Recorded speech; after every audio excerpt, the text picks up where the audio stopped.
What's up, everybody? Kinetic here, and welcome back to Diablo 3. It's kind of strange, maybe, to see me as uppity as I am, with a big smile on my face, talking about Diablo 3 after this BlizzCon, with all of the mountains of salt and the ocean of tears, just a big, giant salty ocean, right, flowing all over the internet. The past couple of days, I guess, from Diablo fans on the internet after BlizzCon. It's you might have expected me to get on here and be like, and just like being all angry and stuff. I'm really not, because what it comes down to is I'm not surprised about the outcome of BlizzCon this year because of, well, I guess I'm almost used to it, which is really sad to say it like that. After last year's BlizzCon and the disappointment, I went into BlizzCon this year cautiously optimistic. I had, if you watch my video, I had my predictions like of possibilities, right? Not expectations, because there's a big difference there, of possibilities, what might be announced and maybe what should have been announced, especially looking at the reactions by people. Things like maybe they should have come out and said that they are working on Diablo 2 HD, because we know that they've been hiring people for a Diablo 2 HD as well as a Warcraft 3 and a Starcraft. That's documented. You can Google it yourself, right? We have seen so much evidence pushing in the direction that they are hiring for a new unannounced project for Diablo, right, to what looks like basically make Diablo 4, but we didn't get either one of those announcements, not even a teaser, which is what I was hoping for at least. What we did get was actually quite interesting in its own way, but it's still only the decorations, the fireworks around what should have been, I think, a major announcement, right? That's what was really missing. And one of those two things, for example, or even though I was really, the last thing I was expecting was an expansion announcement, even in an expansion announcement for Diablo 3 would have been welcome as like a major big announcement for the Diablo fans, right? On the 20th anniversary at BlizzCon.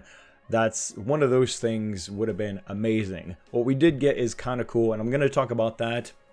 I'm also going to get into something that not a lot of people seem to be talking about at all, which is, well, even the Blizzard guys, I don't think, have really been making a mention of it. But the way that I found it was on the Diablo Reddit, and it's a post that called Diablo 3 now runs in DirectX 11 with updated graphics settings. I'm going to get into that as well. Just kind of wrapping up, though, my feelings about Diablo and BlizzCon, though. Like I said, I made the video and I was saying, you know, that they could maybe do that stuff. I think what really bothers fans the most, as far as being Diablo fans and BlizzCon and stuff like that, is that it just feels like, there's not nearly as much love and attention, as many resources and manpower being dedicated to Diablo as it seems to be for almost all other Blizzard games, right? The fairness, the equal treatment between these different communities. Look at, if you compare like the treatment to World of Warcraft and Overwatch. Oh my god, look at how they constantly are, since its announcement, have been shoving that in our faces and down our throats. Overwatch gets the most talk time, gets said the most. It just, wow, it's crazy what they are doing. I'm expecting actually BlizzCon to be renamed Overwatch Con next year. It's not far from the truth, right? If you watch BlizzCon, that just seems to be the direction of it. It's just crazy. So, and that's what upsets us, right? Is I think if only we had that many, you know, people working on Diablo and pushing for more content and stuff like that, I think there would be nothing to complain about. But since the time of Diablo 3's release, right, Vanilla D3 and into Reaper of Souls, right? Compare that to the amount of content that World of Warcraft has had, compared to even Overwatch or Hearthstone or whatever. These communities have had so much given to them and to those games that it just feels like we're we're like the Jon Snow, the bastard of Blizzard, right? If you watch Game of Thrones, and World of Warcraft is the Robb Stark, Overwatch is Bran Stark, the new hope in the future, gets all this pampering and stuff like that to train them and build them up to be the greatest, right? And then you've got Jon, who's not even invited into, you know, the into the party in like the first season, right? He's outside whacking away on with the sword and stuff like that. Can't even go into the party. It's just that's how it feels like almost sometimes.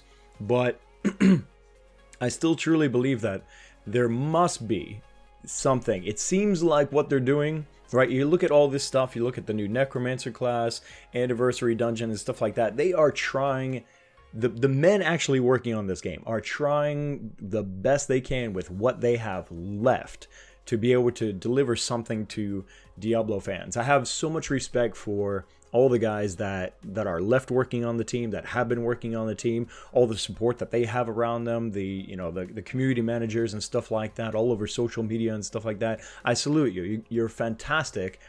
The people that I'm most concerned about at Blizzard are the higher ups that are calling the shots, right?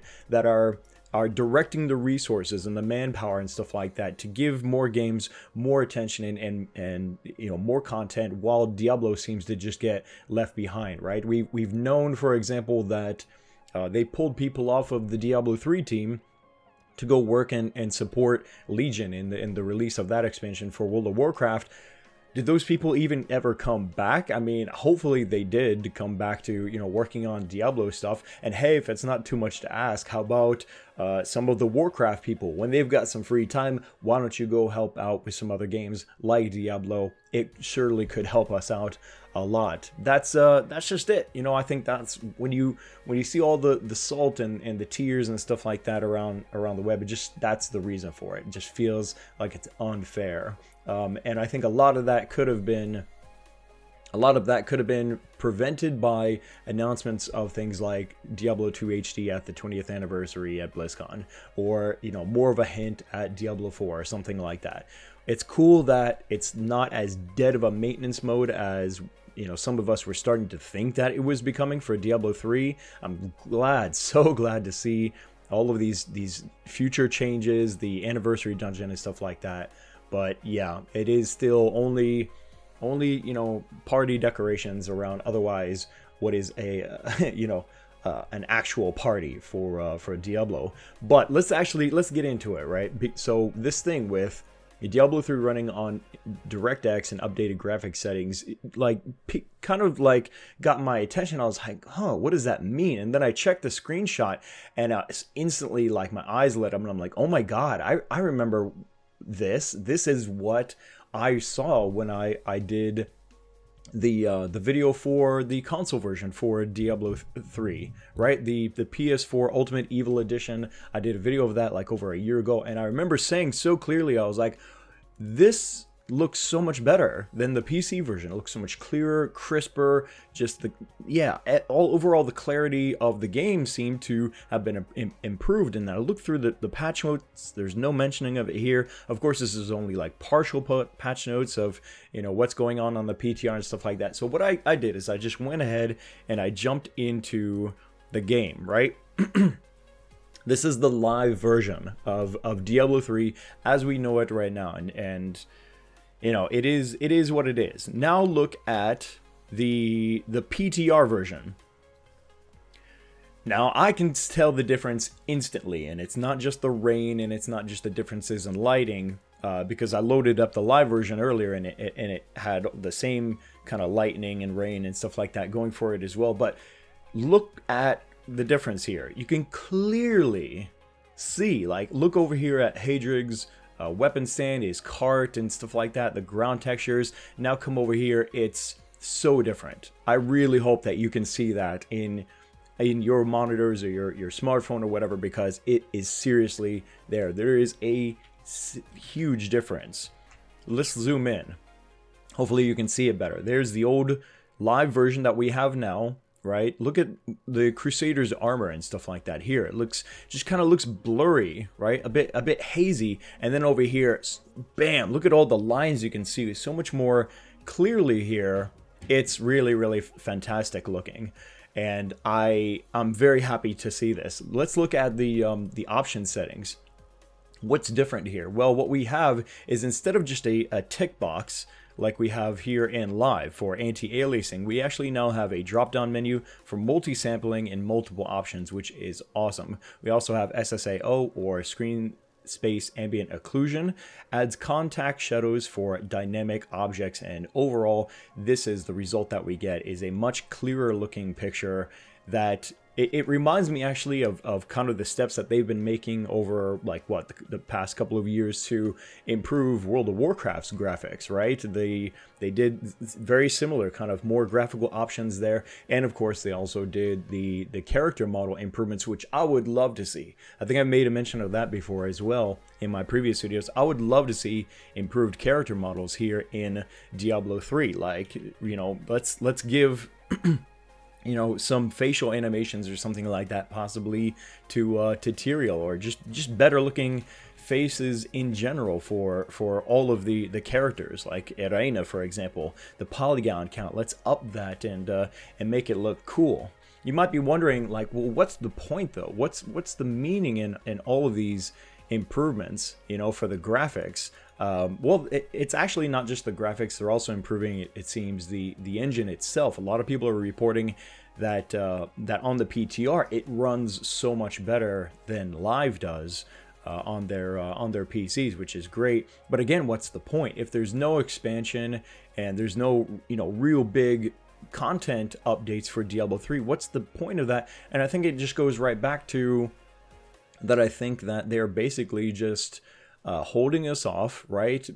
They want to, of course, improve, continue to update and make Diablo 3 as best as it can, because it's been so far behind, practically like, you know, hopping on one good foot and another broken since vanilla, right?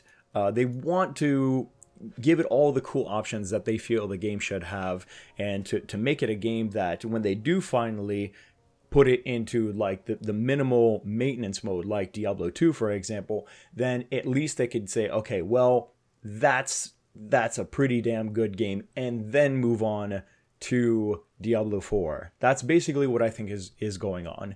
They are improving it to get it to the point that they believe it will be satisfactory in terms of classes, content, smoothness of it, how it's running, and all that good stuff, balancing or whatever. In the meantime, also, probably, more than likely, very, very many signs pointing to that they are working behind closed doors on Diablo 4. And like I said, we have the posts from the official Blizzard careers page that we've seen. Like I said, Google it up, that they are looking for talent to HD glorify their older games, Diablo 2, Warcraft 3, StarCraft, and stuff like that.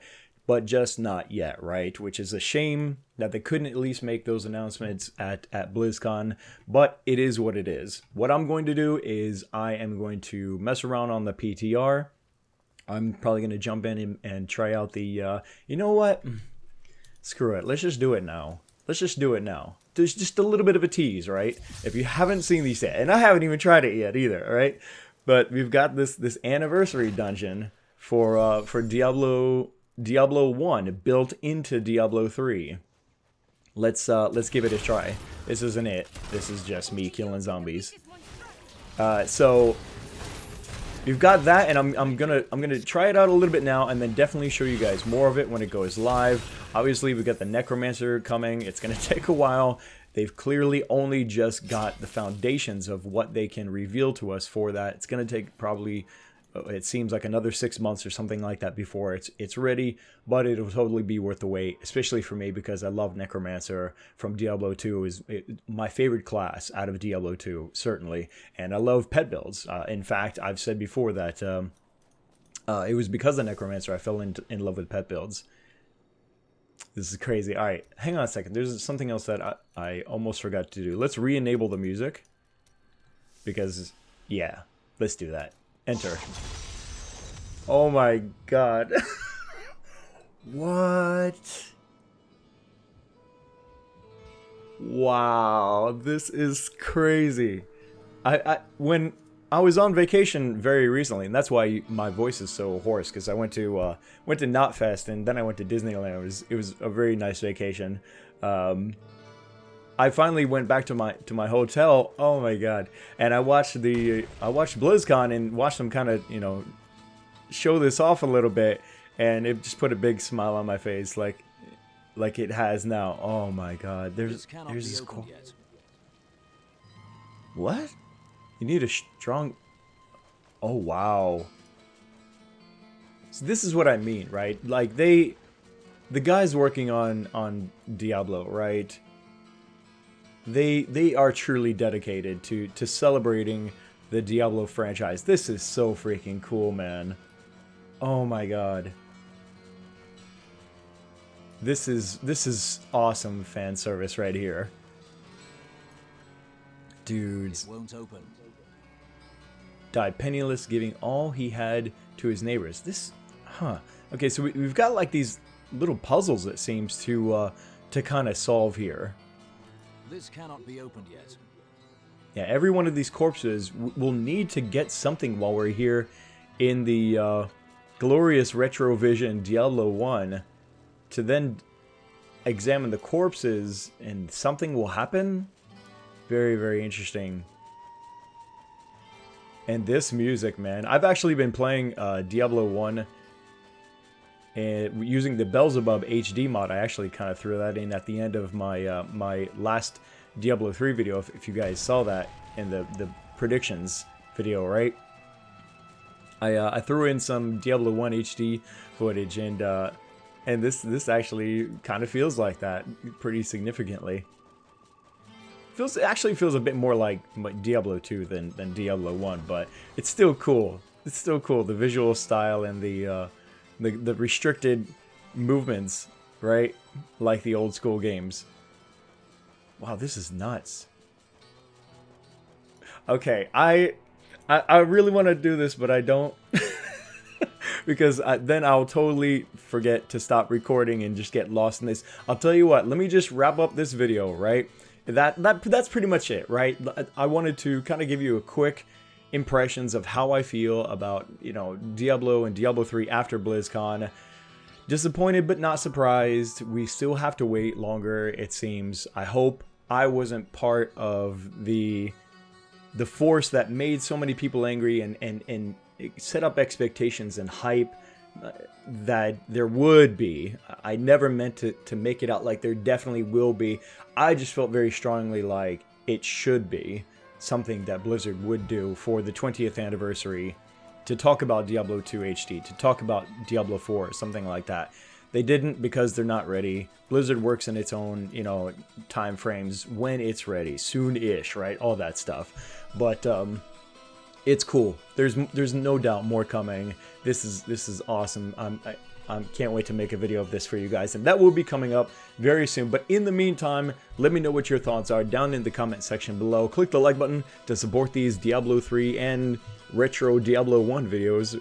I may even, I was thinking about doing Diablo 2 again as well, maybe just for fun here on the channel. Let me know what your thoughts are on that as well in the comment section below, and make sure you're subscribed so you don't miss the next video. Thanks again for watching. My name is Kinetic, and I'll see you next time.